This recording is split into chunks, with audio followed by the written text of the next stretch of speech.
pimpinan dan masing-masing dari fraksi Demokrat Perindo sekaligus fraksi Merah Putih, Gerindra juga ya, tapi khusus Gerindra.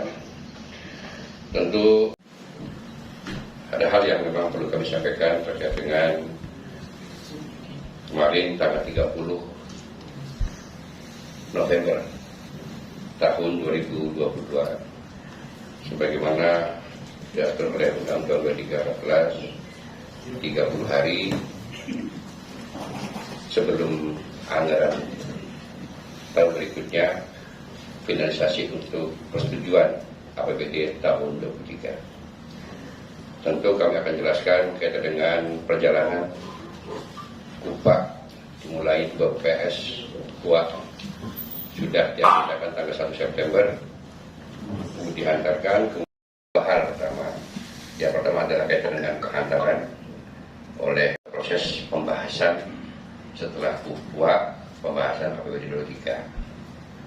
Sesuai dengan Bamus tanggal 25 itu kita setelah pembahasan sesuai dengan jadwal yaitu paripurna APBD atau pengesahan APBD tahun 23. Tepatnya kalau misalnya itu TAPD belum siap dalam rangka perangkaan menyandingkan kaitan dengan APBD 23. Maka sesuai dengan ketentuan yang oleh Tatip 1 2022 kita menguntungkan waktu diputuskan di paripurna tanggal 30 November semata-mata untuk lebih memberikan peluasaan kepada eksekutif selama ini di APBD, tim anggaran daerah untuk lebih luasnya bagaimana merasionalisasi dan menyempurnakan daripada perangkat-perangkat. Kami sudah menjadwalkan di tanggal 30 pagi yang kita sepakati mulai jam 9. Sedianya tanggal 30 itu di jam 20 untuk paripurna sampai jam 7 malam. Kami masih stabil di sini dan sesuai dengan jadwal dan undangan pukul 20 kita jadwalkan untuk paripurna. Namun sampai pukul 21.20 atau 30 tepatnya kami terpaksa harus membuka daripada paripurna. Waktu itu ada 2 laporan kasus 11-12 dan satu lagi persetujuan penandatanganan APBD tahun 2023. Belum teman-teman media ketahui pada jam 21.30 juga TAPD belum mampu mensandingkan perangkaan untuk APBD tahun 2023. Tetapi kami sesuai dengan jadwal kami lanjutkan karena 2 agenda kaitan dengan laporan pasus 11-12, kemudian APBD tetap kita paripurnakan untuk yang namanya laporan panitia khusus 11-12. Namun satu lagi kaitan dengan persetujuan APBD 23 oleh masing-masing tanggapan fraksi diperhadapkan dengan kondisi yang ada belum mampu menyandingkan perangkaan, maka tidak bisa untuk disetujui atas APBD 23. Tentu teman-teman mengikuti perjalanan rapat paripurna kemarin dari masing-masing fraksi menanggapi. Saya katakan semuanya menganggap untuk tidak bisa dilanjutkan untuk penandatanganan pengesahan. Dasarnya adalah TAPD belum mampu.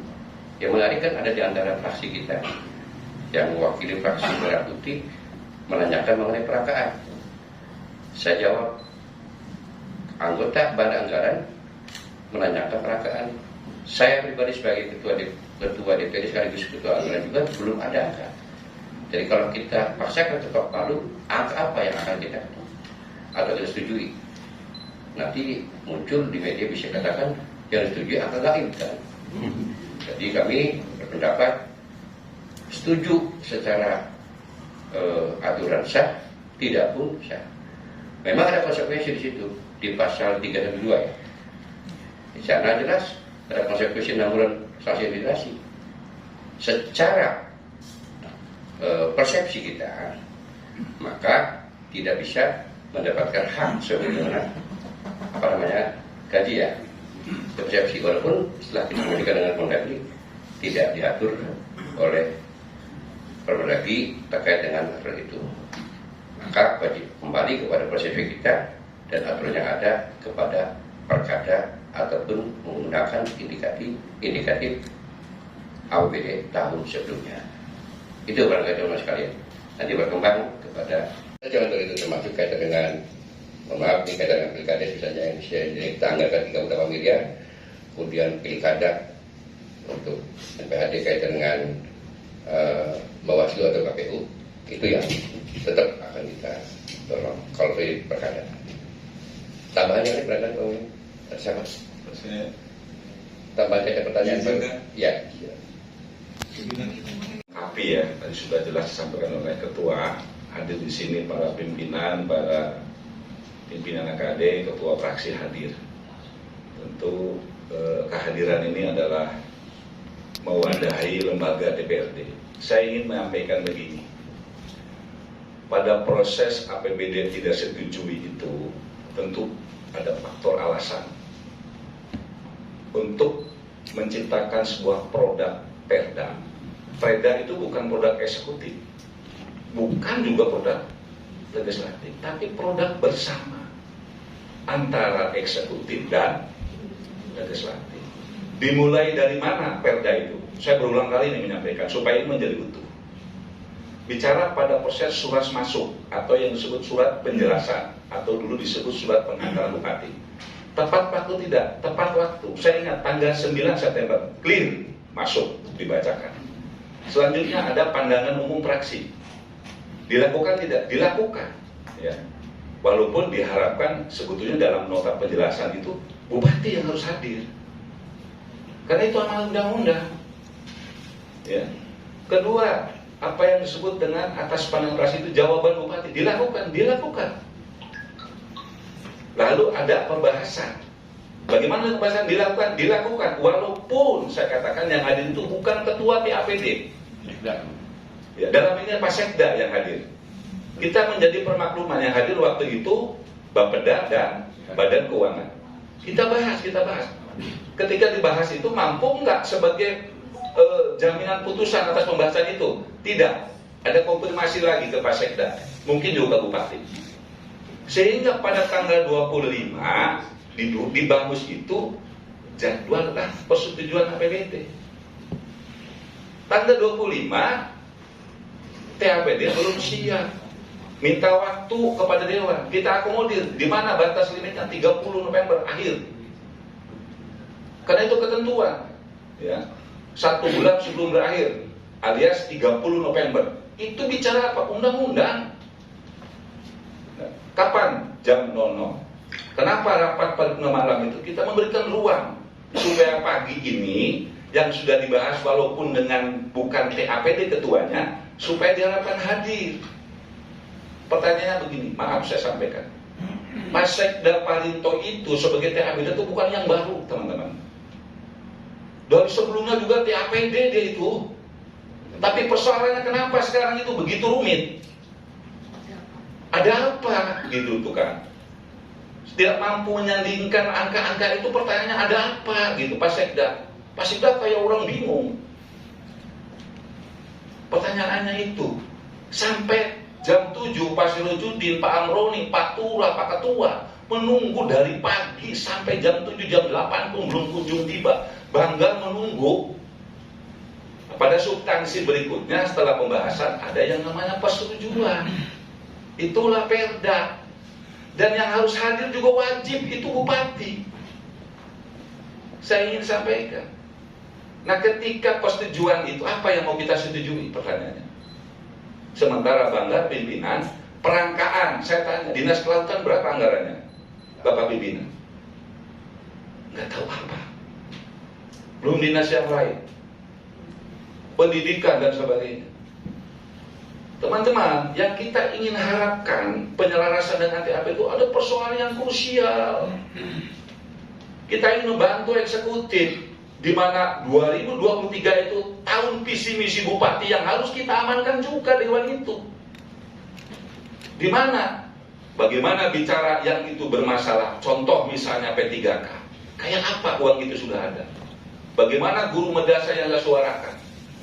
Bagaimana Diskanla yang itu butuh dok hari ini? Yang dok yang masa lalu itu harus seperti apa? Banyak persoalan, termasuk bagaimana persiapan tahapan pilkada atau pileg yang kita butuhkan 2024. Pengen bicara, kok susah gitu loh.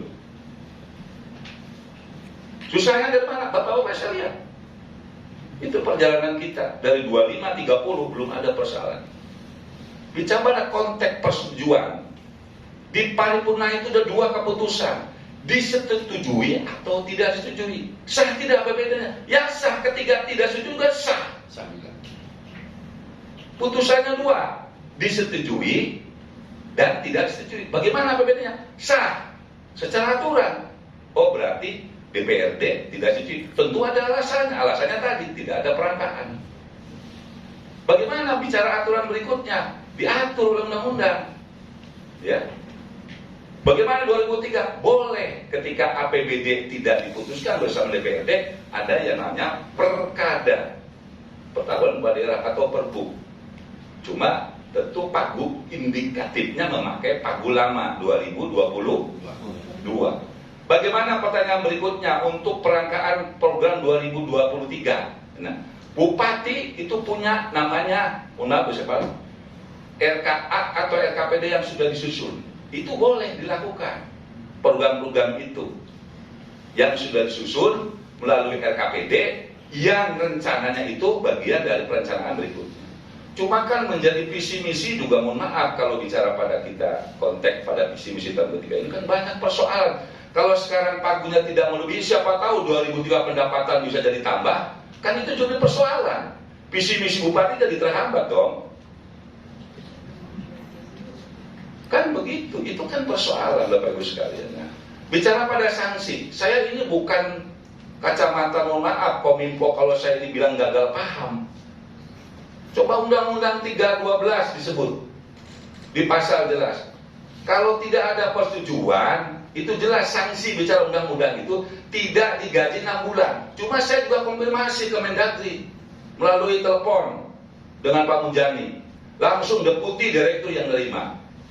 Pak, bicara pada pasal 312 itu di Indonesia, ini bicara saya bilang, belum ada yang mengatur tentang sanksi gaji 6 bulan itu. Gorontalo sama tidak setujui, jalan gajinya. Saya juga berpikir kalau saya gara-gara tidak setuju, bayangkan PNS kita, hajat itu dolim kalau saya sampai itu tidak digaji sebagai wakil rakyat. Kita berpikir itu, dan itu dianggap clear sudah. Jadi kalau gagal paham, tapi bicara undang-undang itu clear, silakan baca teman-teman. Cuma belum ada yang ngatur sebagai turunan pasal itu. Jadi gagal pahamnya di mana? Muhaimin di sini. Saya bicara pada undang-undang. Jadi sedangkan inilah, jangan mempelintir ini persoalan ini. Saya kira Bapak cukup jelas. Terima kasih, jelas ya. Itu ke Kemendagri konsultasi terkait dengan masalah ini. Karena kami takut juga bahwa dampaknya akan melebar kemana-mana. Dan disampaikan oleh Kemendagri apa parameternya Pak untuk menggunakan APBD 2022. Jadi pertama tadi yang dikatakan 2023, artinya 2023 lebih besar daripada 2022 yang mengcover semua kegiatan-kegiatan yang sesuai dengan RPJMD Bupati. Dan saya sebagai ketua partai pengusung ini sangat dirugikan banget ya. Terus terang saja saya berbicara karena pertanyaan Mas Tommy partai pengusung ya. Saya kebetulan ketua partai pengusung ini sangat dirugikan. Karena apa? Beberapa rencana kegiatan oleh Ibu Bupati yang mengacu pada RPJMD ini banyak yang terkendala. Makanya saya sih akan menanyakan kepada eksekutif, kepada TAPD, kenapa bisa terjadi begini? Ada apa itu? Jangan-jangan Ibu Bupati juga tidak tahu. Jadi bukan berarti barangkali orang jangan-jangan diatur oleh Bupati. Malah saya berpikir sebaliknya. Jangan-jangan TAPD juga bermain di dalamnya tanpa sepengetahuan Ibu Bupati. Atau menyampaikan sesuatu kepada Ibu Bupati yang salah. Karena jujur ada SKPD ya yang ngomong ke saya, Pak Sirojudin, ini masih ada waktu sampai tanggal 30. Ibu nggak baca, Pak. Bapak nggak baca, Pak. Bahwa sudah jelas undang-undangnya 30 hari sebelum tahun berakhir. Itu harus diketok palu, harus dipersetujui. Artinya 30 November itu deadline. Lah kok bisa pukul begitu seorang eselon 2 misalkan. Ini ada apa ini? Ya saya sangat rugi dan saya merasa bahwa bupati saya jangan-jangan ditelikung juga yang langsung oleh saya. Ya, tadi pertanyaannya tadi Pak. Ya bupati kita boleh ketua. Saya lupa Pak Ketua ini bupati. Ya, jadi namanya berbicara APBD itu 3 postur APBD itu ada pendapatan, ada belanja, ada pembiayaan. Itu APBD. Ketika pada 2003 Ibu Bupati punya misi 2 tahun ketiga 2003 itu bicara pada pendapatan dan sebagainya. Siapa yang rugi dalam hal ini? Masyarakat secara keseluruhan, dalam hal ini eksekutif. Pertanyaannya, angel nemen ki anak apa sih? Itu aja. Itu yang saya nggak ngerti. Dewan ingin duduk bersama aja susah. Awas loh. Tapi saya nggak tahu kalau Pak Sirojudin nanti jangan-jangan ditelikung oleh TAPD, saya nggak tahu, atau siapa yang sebaliknya, saya nggak paham juga itu masalah itu sih. Kita ingin duduk bersama. Satu catatan bagi teman-teman, khusus fraksi Golkar itu nggak ada yang ini. Kita ingin membantu itu perintah ya. Nggak ada partai Golkar itu jadi oposisi, itu nggak ada. Ingin membantu penyelenggaraan pemerintahan di daerah ini. Itu catat itu doktrin karya-kekaryaan partai Golkar. Bukan untuk melikung dan sebagainya. Catat itu penting oleh teman-teman. Ketika ingin membantu, jadiannya itu pertanyaannya. Saya juga nggak harus pikir. Terima kasih pimpinan, mohon maaf. Assalamualaikum. Kita lepaskan data ke sana semata-mata ingin clear. Besoknya pertama mengingatkan kepada Bupati dan kepada TAPD diterima dengan Pak Sekda waktu itu, Tuan TPAD. Kami ketemu dengan Bupati di Pendopo, bertiga saja waktu itu. Pak Dudin waktu itu masih di luar kota. Saya, Pak Amroni dengan Pak Lurah, betul Pak Lurah ya. Kesana itu dalam kaget kami, mohon maaf, saya tantangan saja. Pengen belakang lagi. Kesana itu kami menyampaikan beberapa hal. Utamanya APBD. Kasarnya makanya, Bu, awas Sugiti tekak ya. Jam dulu, tulung itu loh. Pak Ketua, besok kami ke Menpan RB, betul ya? Kenapa kepada ke RB? Udah aja menugaskan BKPSDM menyambut masa ketiga kan? Udah kita ke sana, oke? Tapi tolong jam 8. TAPD besok jam 9 pagi kami tunggu di DPRD dalam rangka penyelesaian. Belum tuntas saya bicara menyangkut substansi, nggak tahu gimana logika apa yang dipakai, datang orang lain di luar kapasitas TAPD. Siapa orang lain itu Pak? Maaf, siapa orang lain itu Pak? Mungkin bisa dijelaskan artinya. Kau bertanya. Nah, paginya sebelum paripurna kita penyelarasan. Demi apa? Demi untuk kelancaran kita supaya tidak lagi jadi masalah ataupun ternyata kami besoknya jam 9 nunggu ya sampai jam 7 pagi, 7 malam Stugel pun nakal TAPD. Artinya tidak ada satupun datang. Saya kontak, ini komunikasi lagi. Pak Ketua, Pak Sekda, tolong bahas sini aja di depan. 29.